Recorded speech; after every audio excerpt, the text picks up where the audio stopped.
السلام عليكم ورحمة الله وبركاته. حمدا لله تعالى والصلاة والسلام على رسول الله أما بعد. রাহমানিয়া খুদ্দামুত তলবা কর্তৃক আয়োজিত আজকের এই সমাপনী অনুষ্ঠানে উপস্থিত বাবার শাসন দিয়ে আর মায়ের স্নেহ দিয়ে বড় করা আসাতিজায়ে কেরাম ও খিলাফতের ঝান্ডাবাহী তালেবে ইলম ভাইয়েরা, সকলকে আন্তরিক মুবারকবাদ জানিয়ে শুরু করছি আমার আলোচনা। মুহতারাম হাজরিন, ক্যালেন্ডারের পাতায় তখন 1526 সাল পানিপথের প্রথম যুদ্ধে ইব্রাহিম লোদির বিরুদ্ধে বাবরের জয়ের মাধ্যমে মুঘল সাম্রাজ্যের সূচনা হলে মুসলমানদের নেতৃত্বে শান্তির হাওয়া বইতে থাকে গোটা ভারতবর্ষের মাটিতে। কিন্তু সাজানো এই বাগানে কুদৃষ্টি পড়ে ব্রিটিশ হায়ানাদের, ফলে 200 বছরে চুষে নেয় হিন্দুস্তানের হীরামতি পান্না। দিল্লির চাঁদনি চক থেকে খাইবার পর্যন্ত 1400 আলেমকে গাছের ডালে ফাঁসিতে ঝুলিয়ে হত্যা করা হয়। অবশেষে ডালিম গাছের নিচে সৃষ্টি হওয়া জাগরণী কাফেলার বীরত্বগাথা উত্থানে 47 সালে স্বাধীনতার নতুন সূর্য উদিত হলেও দূর হয়নি এদেশের মানুষের দুঃখ দুর্দশা। 52-র ভাষা আন্দোলন, 66-র 6 দফা, 69-এর গণ অভ্যুত্থান, 71-এর 25শে মার্চ রাতে অপারেশন সার্চ লাইট নামে চালানো হয় নির্বিচারে হত্যা আর লুটপাট।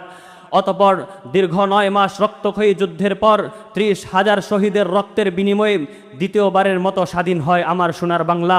তবুও সুশাসন ফিরে পায়নি এপার বাংলার মুসলমান। সিরাজ শিকদারকে হত্যা করে শেখ মুজিবের জাতীয় সংসদে দাম্ভক্তি আর 75 সালে এক দলীয় বাকশাল প্রতিষ্ঠা করে বাংলার স্বাধীনতাকে প্রশ্নবিদ্ধ করে 77 সালে জিয়াউর রহমানের সামরিক শাসন চলাকালে সশস্ত্র বাহিনীর 1143 জন সদস্যকে নির্বিচারে হত্যা করা হয়। 82 থেকে 90 পর্যন্ত এরশাদ বিরোধী আন্দোলনে 200-র অধিক ছাত্রকে গুলি করে হত্যা করা হয়। 1990 থেকে 96 পর্যন্ত বিএনপির শাসনামলে রাজনৈতিক সহিংসতায় 2800 এর অধিক খুন ও 300 এর অধিক গুমের শিকার হয়। 1996 সালে পেতনি হাসিনার শাসনামলে 1500 এর অধিক গুমের ঘটনা ঘটে। ঠিক ওই বছর বাংলাদেশ দুর্নীতিতে বিশ্ব চ্যাম্পিয়ন হওয়ার মর্যাদা অর্জন করে। 2001 থেকে 6 পর্যন্ত 4 দলীয় জোটের শাসনামলে 21শে আগস্ট গ্রেনেড হামলা, 5 সালে এক যুগে 63 জেলার 400 স্থানে সিরিজ বোমা হামলার পাশাপাশি ক্ষমতার অপব্যবহার করে শিবিরের ক্যাডারদেরকে দিয়ে ছাত্র শিক্ষকদের উপর অস্ত্র চালিয়ে প্রাণের ইদারা জামিয়া রহমানিয়ার মূল ভবনকে দখলের মতো ঘৃণ্য ইতিহাস রচনা করে।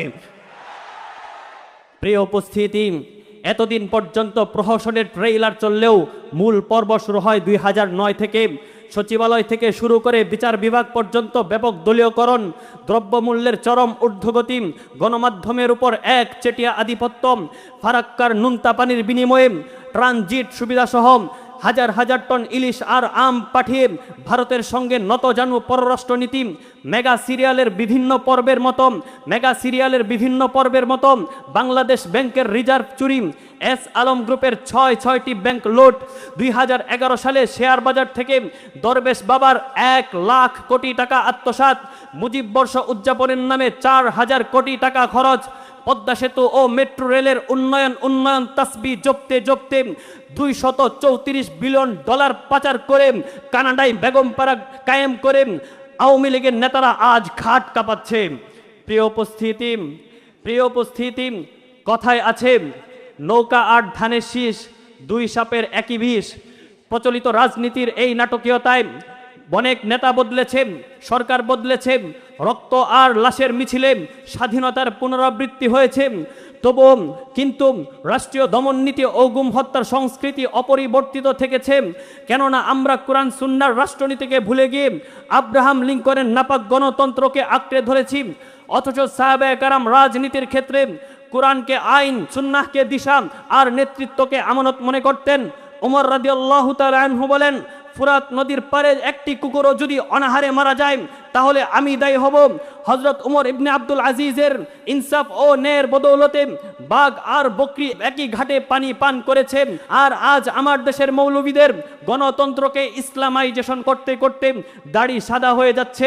মৌলবী সাহেব কাকের পিছনে ময়ূরের লেজ লাগিয়ে দিলেই কাক কখনো ময়ূর হয় না।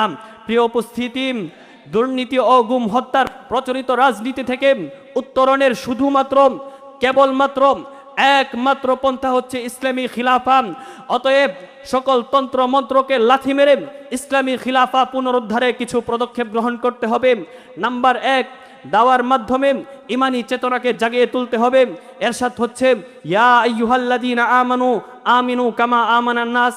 নাম্বার 2, বয়ানাতের মাধ্যমে খেলাফতের সুফল ও গণতন্ত্রের কুফল তুলে ধরে জনমত তৈরি করতে হবে। এরশাদ হচ্ছে বাল্লিগু আন্নি ওয়ালাউ আয়া।